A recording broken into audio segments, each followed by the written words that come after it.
Use survey. It included the average time per day that Americans spent providing child care between 2006 and 2010. Among adults living with children under age 6, women spent 1 hour and 6 minutes a day providing physical care, like bathing or feeding. Men spent 26 minutes.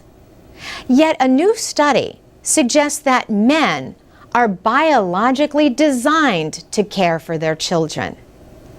It confirmed that testosterone levels drop after men become fathers. Testosterone is the main sex hormone responsible for the changes when a boy develops into a man. Women also produce testosterone, but in much lower amounts. Earlier studies showed that fathers have lower levels of testosterone than childless men. Christopher Kuzawa at Northwestern University in Evanston, Illinois, says there are at least 2 possible explanations. Is it that fatherhood reduces your testosterone? Or do men with low testosterone to begin with, are they more likely to become fathers? And so what we did is we followed men through time and measured their hormones before and after they became fathers. The researchers used findings from a long-term study of men in the Philippines. Their testosterone levels were measured in 2005 and 2009. Some of the men were childless. Others became fathers during that time. And those were the men where the researchers saw the largest decline in testosterone. The study found that levels dropped by about half immediately after the birth of a child, then rose some. Men who were active in childcare produced less than those who were not active. Testosterone may drop in fathers to get them to pay more attention to parenting than to reproducing. But Professor Kuzawa says there are other good reasons as well. Having high levels of testosterone can increase your risk for diseases like prostate cancer and testicular cancer. The study is in the proceedings of the National Academy of Sciences.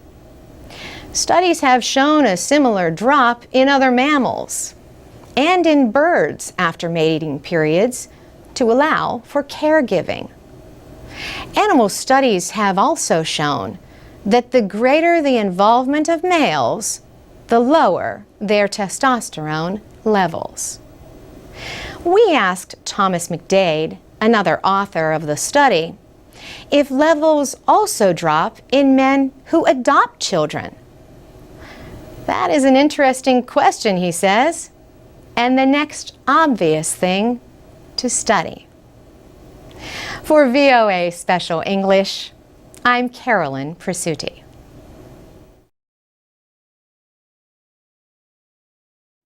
This is the VOA Special English Technology Report.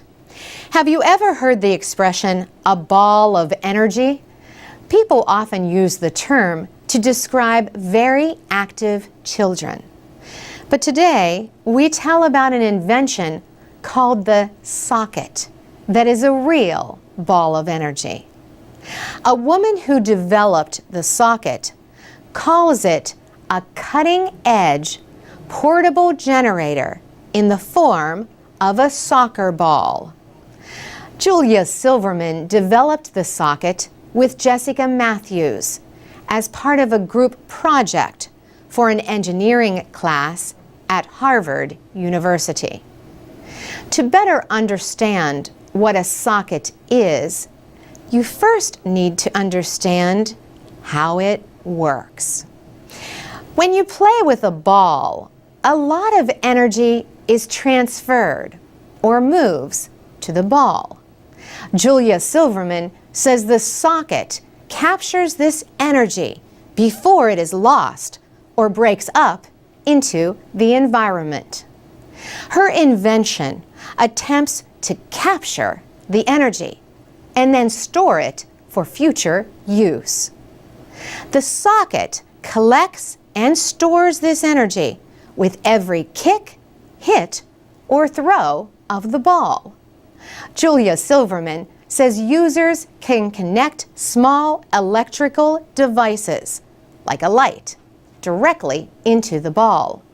For every 15 minutes of gameplay, the socket can provide enough electricity to power an LED lamp for up to 3 hours. The ball can store up to 24 hours worth of power. The International Energy Association reported last year that nearly 1.5 billion people do not have access to electricity. Most of them live in India, other Asian nations, and in Africa, south of the Sahara. Julia Silverman and Jessica Matthews both had experience in developing countries before they began the project. They knew that power shortages are a serious problem in many areas. Julia Silverman says there is an energy crisis in the world. She notes that 1 in every 5 people does not have any electricity. And there are health issues because those with no electricity may use devices like kerosene lamps, which can produce a lot of smoke. Ms. Silverman says the socket is one small solution to a big problem. Jessica Matthews and Julia Silverman have started a nonprofit organization called Uncharted Play. They hope their socket ball will shine more light on the problem of power shortages. It offers people a chance to put their energy into the world's most popular sport and get some energy in return. And that's the VOA Special English Technology Report. For VOA Special English, I'm Carolyn Pursuti. This is the VOA Special English Health Report.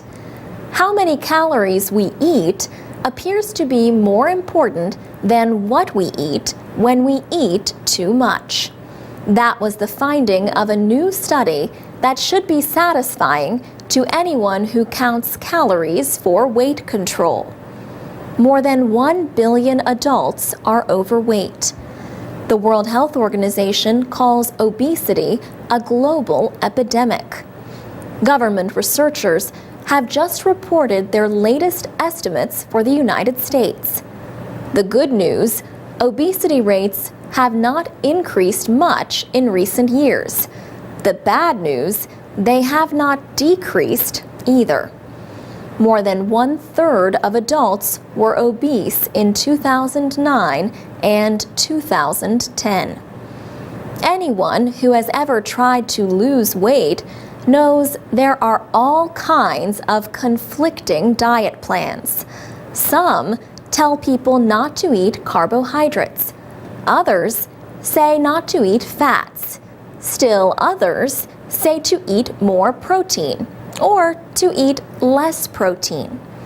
Dr. George Bray at the Pennington Biomedical Research Center in Louisiana led the new study.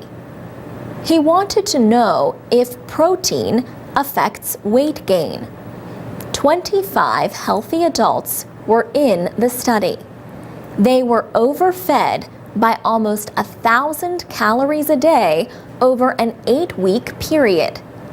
Calories in food are a measure of energy.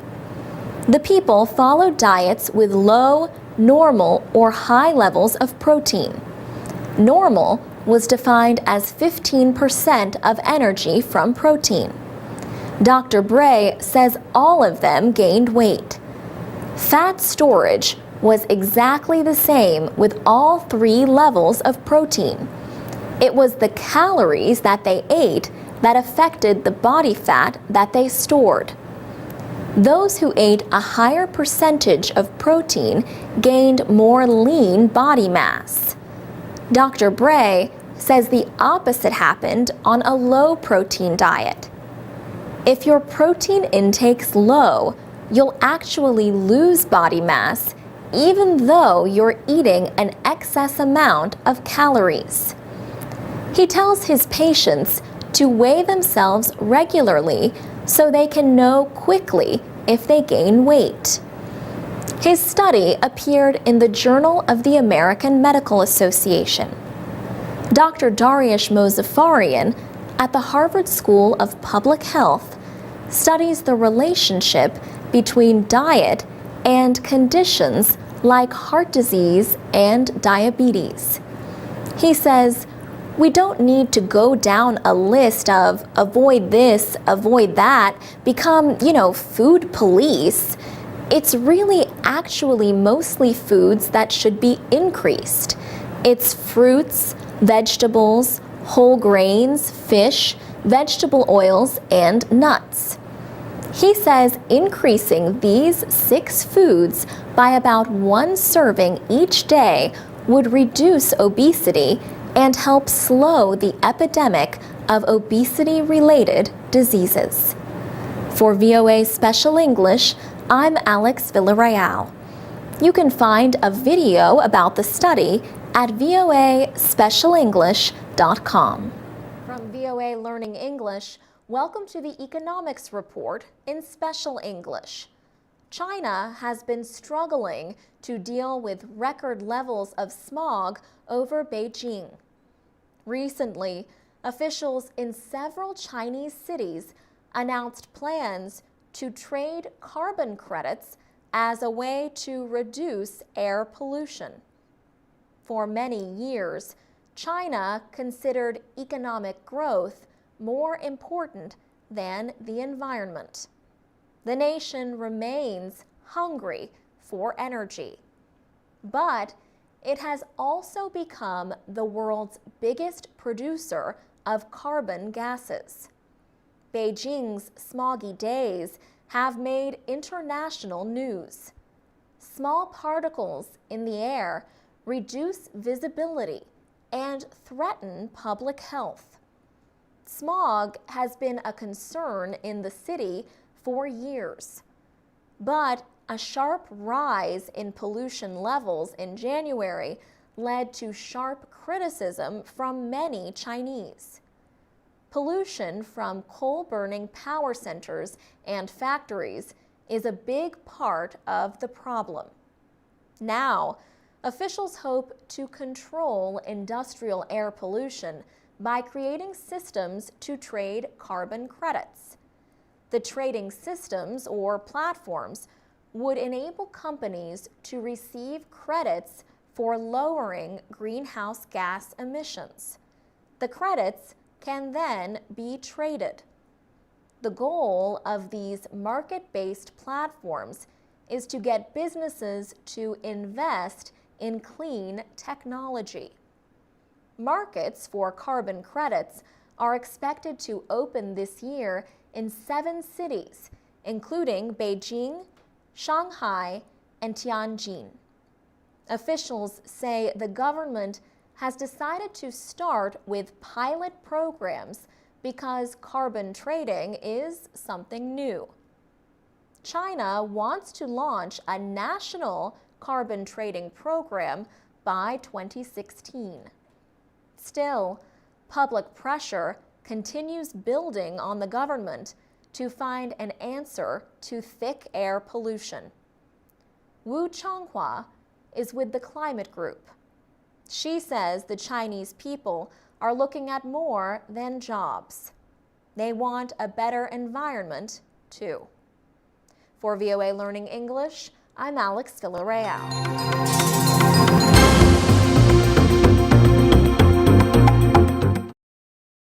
This is the VOA Special English Education Report.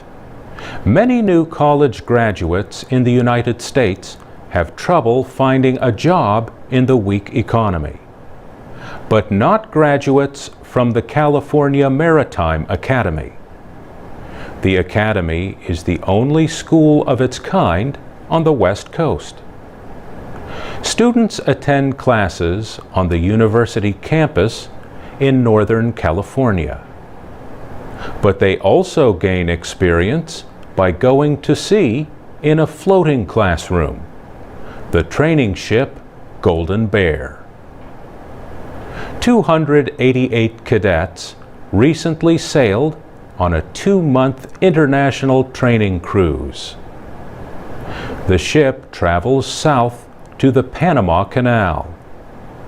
Along the way, it visits countries in Central America and the Caribbean.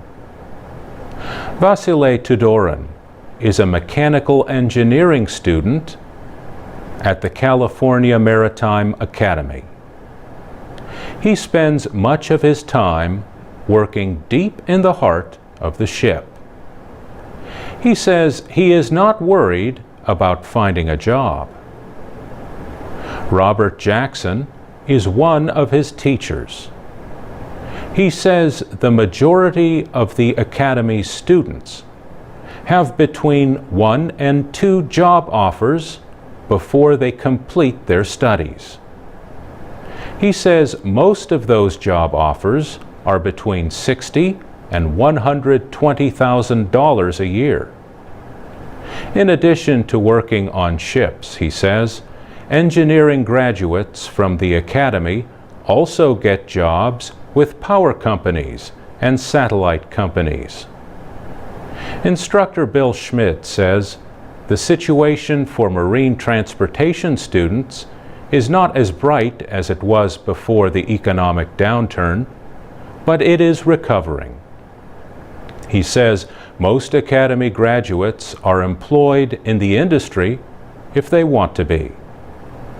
He also says the coursework is demanding because ships' officers are almost like doctors or airplane pilots.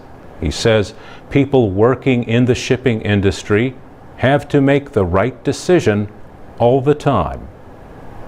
He says a success rate of 70% is unacceptable. The California Maritime Academy has a 94% job placement rate.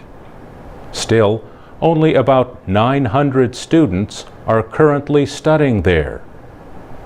Cadet Andrew DeTucci says the Academy is different from a traditional college. It is a paramilitary school, and the students must wear uniforms. Andrew DeTucci is majoring in marine transportation. He says when he was growing up, he was always told it takes a special person to want to go to sea for a living. In his words, my favorite thing about it is waking up every morning and seeing nothing but the ocean on all sides of you. I get a thrill out of that. For VOA Special English, I'm Mario Ritter.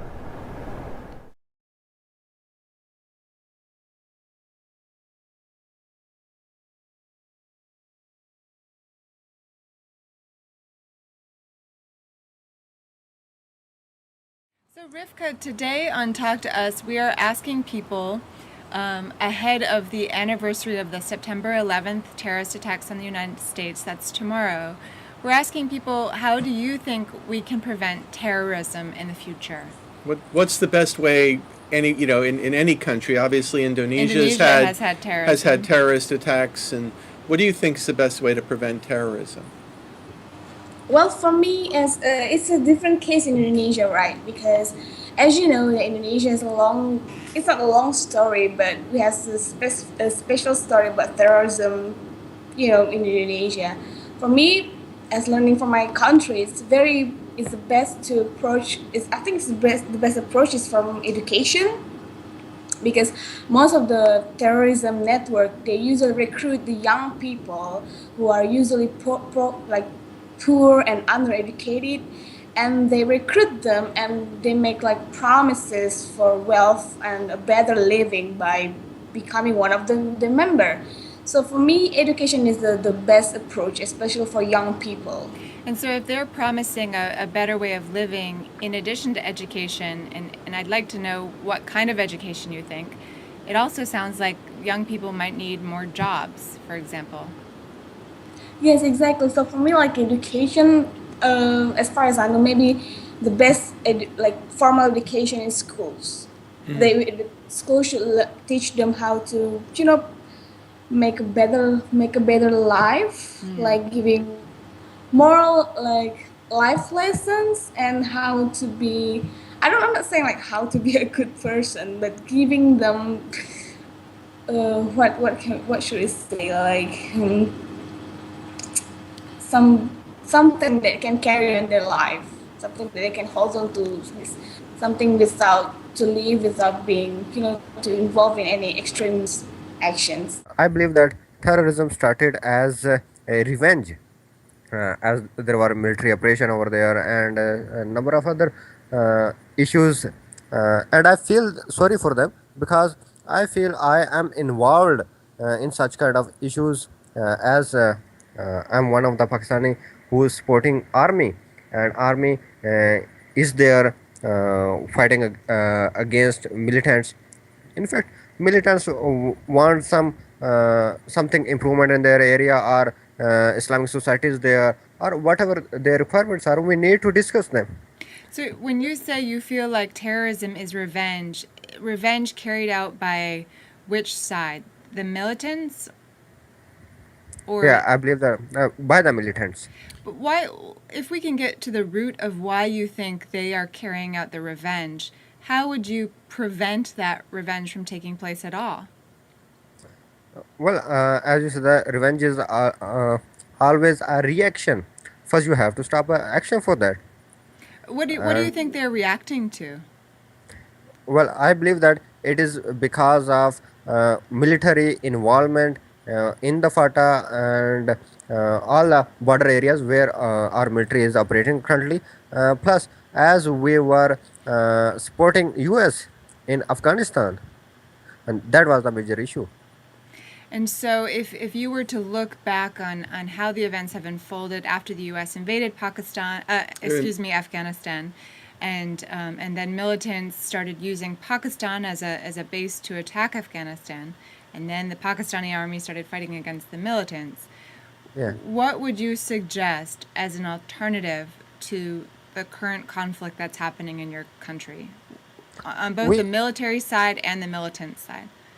Well, we need to clarify that as we see that militants on their side, they think that they are fighting for Pakistan, and military of course is fighting for Pakistan as well. So why they are killing each other if they both are fighting for Pakistan, for the peoples of Pakistan? They need to sit together, they need to talk to each other, that what is the solution, So, how the, well, so yeah. then, what do you think is the solution in terms of how do you get the two sides to come together, or to realize that perhaps they share common ground, as you just described? Yeah. Well, I see that the basic roots were again in Afghanistan, as army was supporting USA over there, and uh, as we Muslims consider that USA is against Muslims, and Afghanistan as it was being led by Muslims, so we consider that the Pakistan army shouldn't fight against Afghanis or with the USA over there, and this will be the first thing. But I don't consider that our army will be turning back from the Afghan war, as we have led number of fights there, and we are supporting since long. What do you think is the best way to prevent terrorism? Prevent terrorism. Best way to means we should search all the time. Like our government should, search all the time. search all the time? Yeah, search all the time, and we should look like the people in our surroundings. If we have doubt, so like as a public, like we should inform them if we have any doubts or any discussion nearby. So you think that the authorities should search for weapons, for example, or plans for Yeah, terrorism? plans. Yeah, people like surrounding people. If we have suspicious nature people. Would So you encourage more police to be on the streets of the United States, for example? Do you want more cameras? How yeah, would this searching take place? Right. I mean, yeah. it's Like security should be tight. Like security everywhere should be tight and everywhere. Like even though in the streets and the so that would be nice. Like if the security is tight, like camera, some people like the government people. Not in the police dress, like they must be in the usual dress, They must be in regular plainclothes the dress. regular clothes. Yeah. yeah. Well, so now, how long have you lived in the U.S.? Oh, I have been living in the U.S. For 3 years. 3 years. And so how would you compare? I mean, here we are, we're a day before the 12th anniversary of the September 11th attacks on New York and Washington. How would you compare security here to the way it was, let's say, in India? Oh, India, India's security is not good. Security here is good. As the big country, they have more danger. Don't you think so? As a big country, more successful country, developed country is more dangerous. So everyone, we know. But India has also a lot of, crisis before that. But I think security is tight on airports and everywhere when we go. There's a lot of security now. What do you think is the best way to prevent terrorism? Okay, I don't get you because your voice is not clear. If it's possible, right in the sky. Yeah. Sorry. It's okay.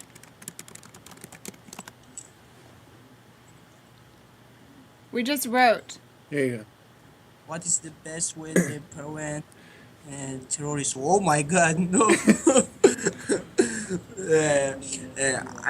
We are sure that we are not terrorists because the world like America, okay, told Iran is terrorist, but Iran is not terrorist. I think that when you want to prevent terrorism, you need to inform the people about this phenomenon, and also you need to inform them about the reality of our. You need to inform the people about the reality of what? Reality of religions, especially. Religions? And about why the people religious.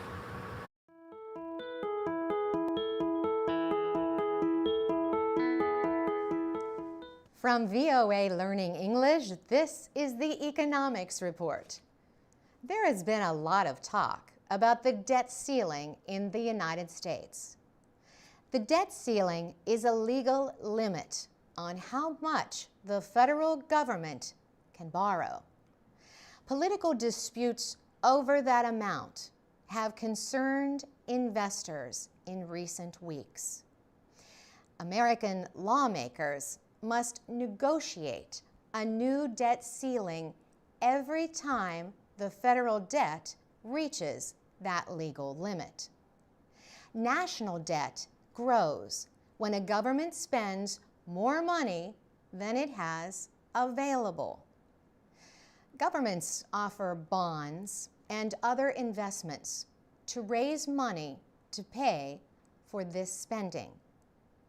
In return, the government promises to repay with interest the investors who buy these securities. The financial demands of World War I led American lawmakers to establish a total debt limit. In 1917, Congress agreed that the president could borrow up to a set amount without seeking approval. Congress has agreed to change the debt limit 10 times since 2001. But the major parties may disagree on spending levels or on the need to borrow to pay for government operations. Other nations buy United States Treasury securities because they are considered the safest investment in the world. The partial shutdown of the federal government led to worldwide concern about the safety of these investments. Congress agreed to reopen the government without enforcing the debt ceiling, only one day before borrowing reached the legal limit. Lawmakers agreed to let the president decide what the Treasury Department could borrow through February 7th. Congress must now negotiate a new debt limit and resolve other budgetary issues in order to avoid another crisis. For VOA Learning English, I'm Carolyn Persutti.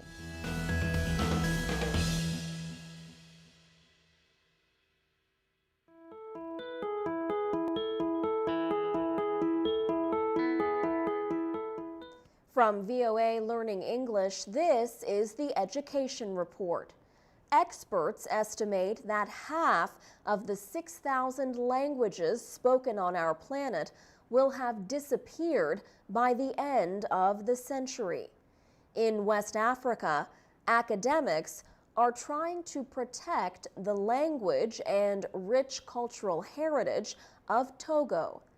At the University of Lomé, Professor Nbuike Adovi Goiakwe studies video of Gen cultural rituals. The professor is a cultural heritage specialist. He himself is a Gen, one of many ethnic groups in Togo. He has made films of Gen cultural customs with financial assistance from the United States. He says the Gen have an important place in Togo's history and culture. Gen rituals show how its people see their world, the interaction between the living and the dead, the seen and the unseen. The Gen believe in many different voodoo gods. But today, Professor Goiakwe says fewer and fewer Gen children go through voodoo initiation ceremonies. He says that increasingly the new generation does not recognize the importance of these cultural traditions. He says formal education and the spread of Christianity have reduced their influence. Many young people think traditional practices are uncivilized. And while the Gen language is widely spoken in Lomé, the professor says it is not taught in schools. Gen is one of about 39 languages spoken in Togo. Anahit Menashan is a language specialist with the United Nations Educational, Scientific, and Cultural Organization. She says a language needs people who speak it as their first language. She says a language needs people who can speak it as their second language. If there are not, she says, a language is extinct. She says languages can die as a result of increasing globalization. For VOA Learning English, I'm Alex Villarreal.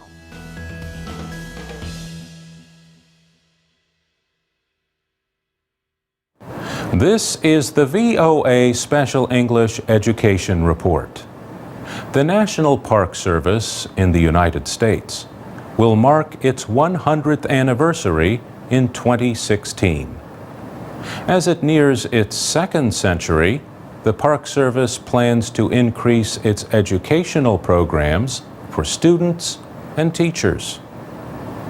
The plans include transportation support for 100,000 students each year to visit national parks to learn about nature and history. For example, Yellowstone is believed to have been the world's first national park when it was established in 1872. Other students will get a chance to see parks in faraway places through Skype and other online programs. The National Park Service also works with partners to provide education. One of its partners is a nonprofit organization called NatureBridge. NatureBridge is celebrating its 40th anniversary and says 1 million young people have taken part in its programs. The organization works with students from kindergarten through 12th grade and uses national parks as its classrooms. It provides field science programs at Yosemite National Park and 4 other locations in California and the northwestern state of Washington. Now, NatureBridge is launching an East Coast Center with a $4 million grant from Google.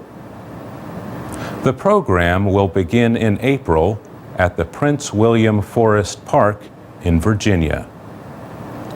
Students stay for 3 to 5 days in NatureBridge programs. The activities are aimed at developing their science skills. For example, they learn about different soils and study water quality under a microscope. Jason Morris is Executive Vice President of NatureBridge. He says when they are not sleeping, eating, or in a laboratory, the students spend their time outdoors. Julia Washburn is Associate Director of Education and Interpretation for the National Park Service.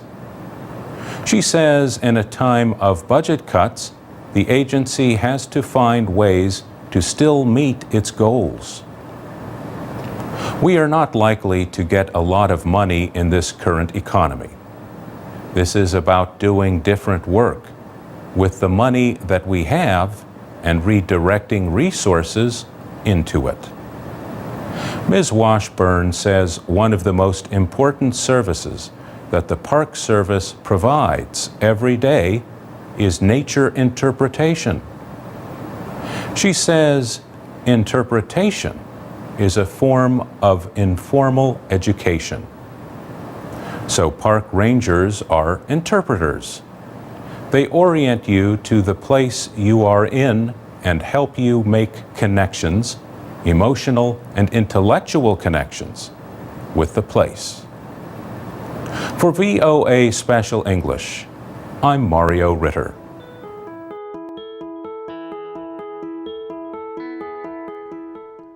From VOA Learning English, this is the Economics Report. A new report says China's demand for food imports will sharply rise in the next 10 years. The United Nations Food and Agriculture Organization and the Organization for Economic Cooperation and Development made the prediction. They say China will increase its imports of grains, oilseeds, and meat. Angel Gurria is Secretary General of the OECD. He says China's need for food is growing at a time when world food production is decreasing. Imports to China are expected to grow at a yearly rate of 3% to 1.7 million tons by the year 2022. China's imports of crops used to feed animals, called coarse grains, are expected to double by 2022, and imports of oilseeds are predicted to rise 41%. Angel Gurria says China's economic growth is fueling its hunger for imports.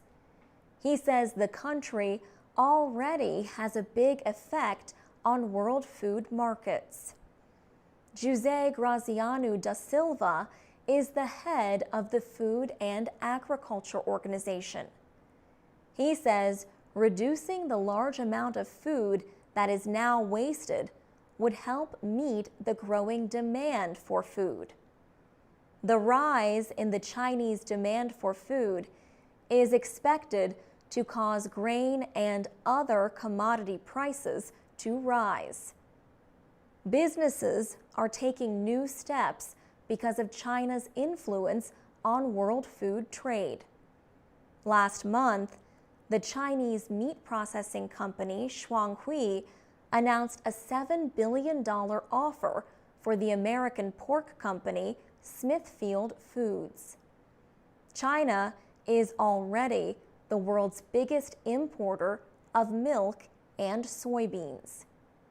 It is expected to become the world's biggest consumer of pork, passing the European Union within 10 years. The FAO and OECD say that will cause international pork prices to rise. For VOA Learning English, I'm Alex Villarreal.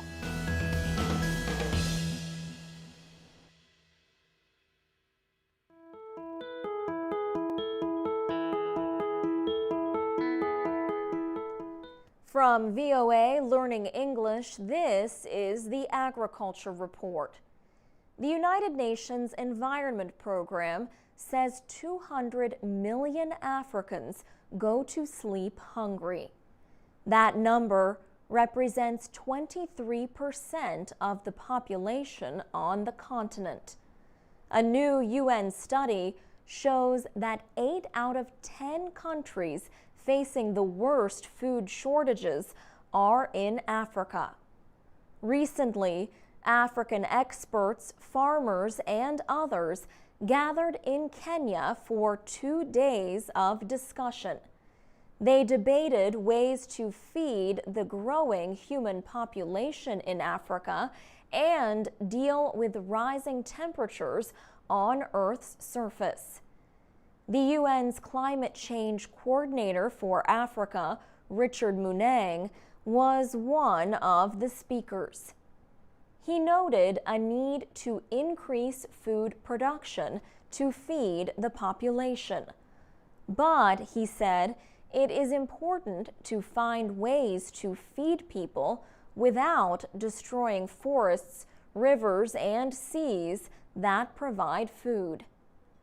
At the meetings, Emmanuel Dlamini served as a negotiator for One Africa, a group that fights extreme poverty in Africa.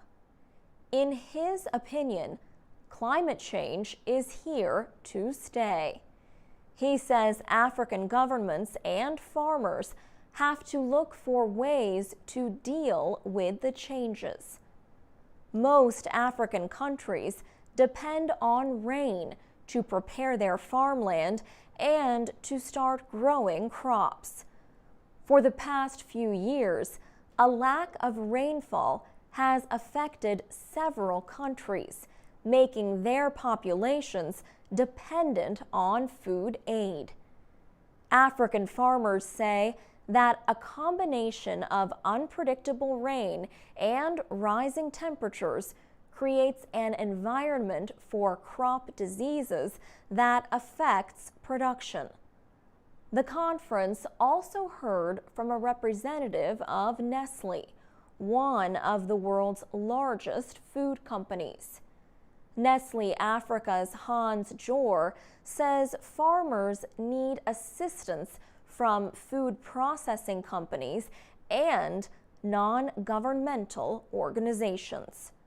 For VOA Learning English, I'm Alex Villarreal.